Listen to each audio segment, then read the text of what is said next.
Welcome back to another episode of Stumbling and Fumbling. I hope you are doing well. Hey, Appy, how's it going? Oh, going great. And I just wanted to remind our viewers that our shows are captured, they're unscripted, they uncut, unedited, and we just speak from the heart. So today there's a topic, it's very close to my heart, and that is there a biasness that exists in our society on the subject that you would like to study in grade 11 and 12, in your bachelor's and subsequently master's? So we'll kick it off with this, Arjun. Sure. My thoughts are yes, there is a huge bias. Growing up in the 90s in India, the main choices were medicine or engineering. So in class 11, you would either choose biology or you would choose physics, chemistry, math. And there was a huge pressure. There was a peer pressure too. I'm actually one of the few lucky people who didn't have to go through that pressure, but that's because I was choosing the most popular path of engineering because I was inspired by my father. But that said, people who wanted to study, say, English honors were oftentimes pushed towards engineering by their families. How was it for you growing up, Happy? Yeah, so it's interesting. I mean, I wouldn't say that I was forced to make a decision, not at all. What I would rather say is, I don't think I had all the information that I think I should have accumulated, and the fault is mine. Um, and these would be about other fields, and these other fields would be different, and these fields would be, say, law, these fields could be economics, these fields could be journalism or mass communication, so on and so forth. So I think as far as I'm concerned, I'm at fault at not having done adequate amount of research at that point of time. And I think it's also because of the society. Like we kind of engineering and medicine were the two hard things. If you're doing engineering, great. If you're doing medicine, great. If you're doing anything else, well, it's Yeah. okay. Uh, But here's the thing, right? Like, I know you're blaming yourself for not doing research, but as a kid, I think it's also the school system where everyone's, again, trying to pursue either engineering or medicine. But if you look at the West, where the education system is a little different, even from high school, where you're writing essays on topics. In India, the only essays we wrote was when we were studying English language, or when we were studying our vernaculars, right? Our second language, third language. But here, even when you're writing history, studying history or science, you write essays on these topics. So the way you look at a subject is a little different. And I think interacting with kids here, people are often passionate about something that they want to pursue as they reach high school. So I think that's also one of the differences between the West and India, right? So I wouldn't say the East because I don't know about, let's say, China or Japan, how the education system is there. But in India, that difference exists. Yeah, like that's my primary thought. But Appy, why do you think this happens? Why do you think everyone's pushed towards medicine or engineering? I think it's because you look at the whole system in India, right? Like if you have engineering, it's a defined path towards, I wouldn't say success, but it's a defined path towards getting a job that will help you sustain your, not only yourself, but your family. Yeah. Mm, if you go towards medicine, people do know that probably it might take a little bit of time before you go ahead and start earning for yourself, or rather start earning well for yourself. But once you do, you'll start doing really, really well. So these are conventional paths, paths where it seems that yes, people go in engineering, they'll start doing well. As far as the other things are concerned, I'm not sure that such a defined path exists. So I see a logic behind why the society is or rather why the society kind of, if at all there is an unsaid pressure. But I would be interested in knowing your thoughts on this. I kind of agree with you as far as why this is happening, because if you take our parents' generation, there was a huge stress on job security or financial security, which is very important, obviously. And that's why engineering or medicine were the chosen paths. But if you take our generation or the generation that comes after us, I think we are less compromising, and people do end up choosing the things that they like. And it's actually a good thing. If you take colleges like St. Stephen's, St. Xavier's, or even Presidency, which is a big school in Calcutta, if you take, like, I have a lot of friends from their economics batch, and people end up taking various career paths. You're not becoming an economist if you're studying economics, right? People have gone into investment banking, people have gone into journalism, people have gone into advertising or marketing. It's very eclectic, and that's something that I think exposure to a university gives you. I was talking to this gentleman, this American gentleman who lived in India for several years. He used to also guest teach in, used to have guest lectures in IIM Shillong. Sure. And I was having this conversation, and he said that one of the differences between India and the West is that universities often do not have this eclectic mix of students from different streams, right? Like Jadavpur, where we studied, was an exception, where we had students from science, commerce, humanities, but not a lot of schools have that. Whereas if you take a school in Canada or in America, people from different streams are interacting, which gives you like a more holistic education.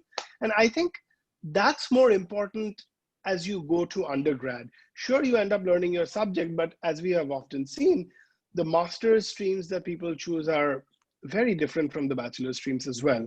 So you really find your path in undergrad. So that's my like high level thought on the subject.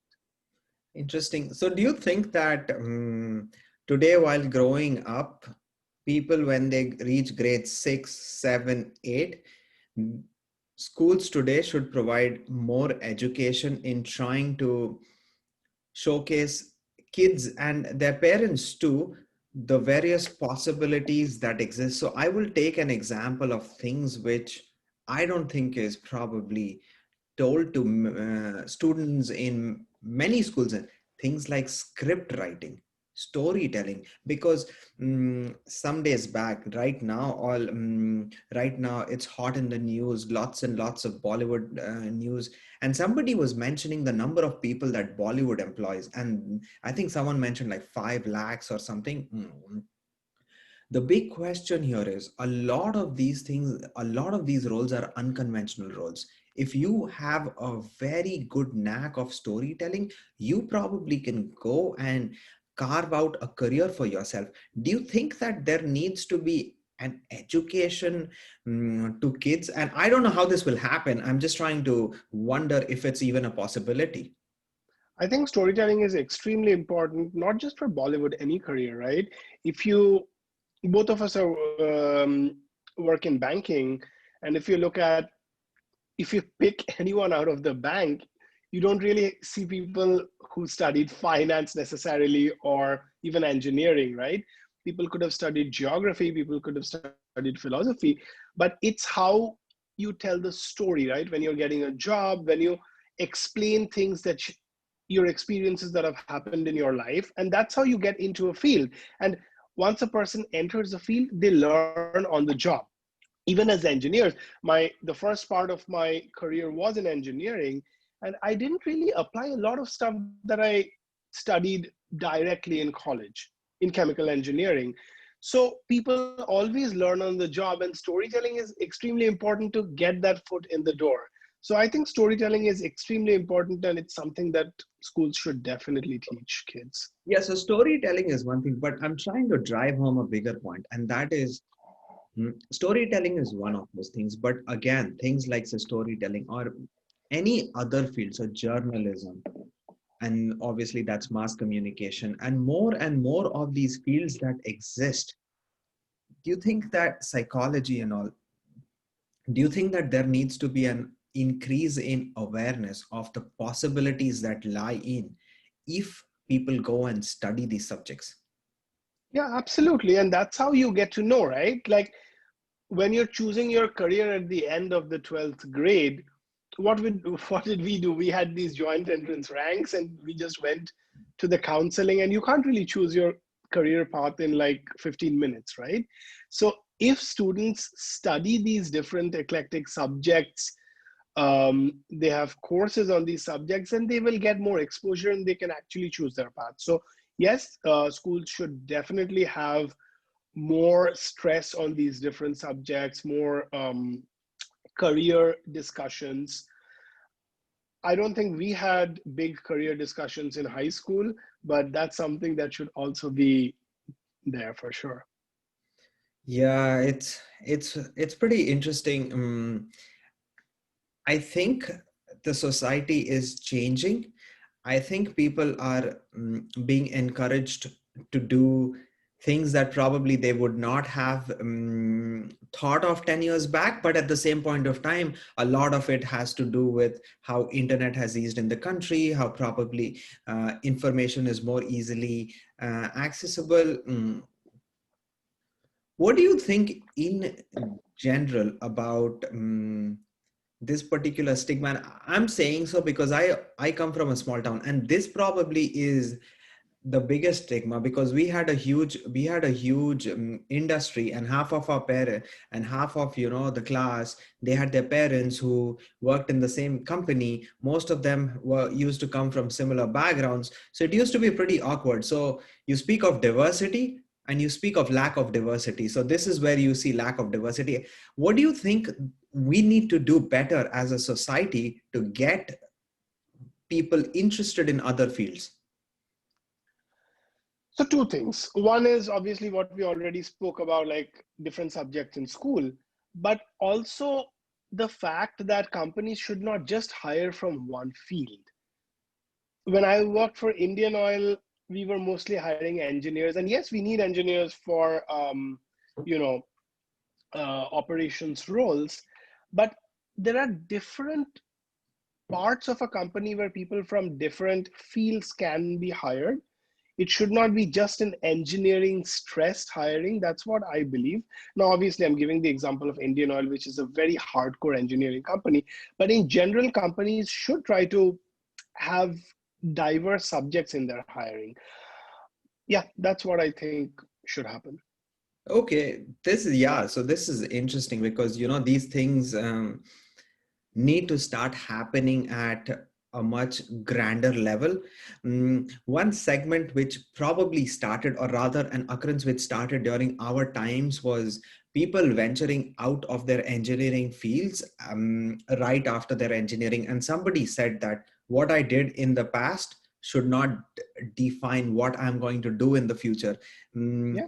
like I never went back to my engineering degree ever since I graduated. But yeah, so this was a good conversation. I really enjoyed it. Any parting thoughts on this, Arjun? Just a parting thought to parents. If your kids are growing up, going to high school, please expose them to different fields. Do not force your favorite subject down their throats. Let them make their own decisions. Yeah, that's my parting thought. Okay, and with this we conclude this show. Please feel free to check out some of our other videos, and if you like them, please subscribe to our channel. It helps us immensely. Thank you very much. Thank you.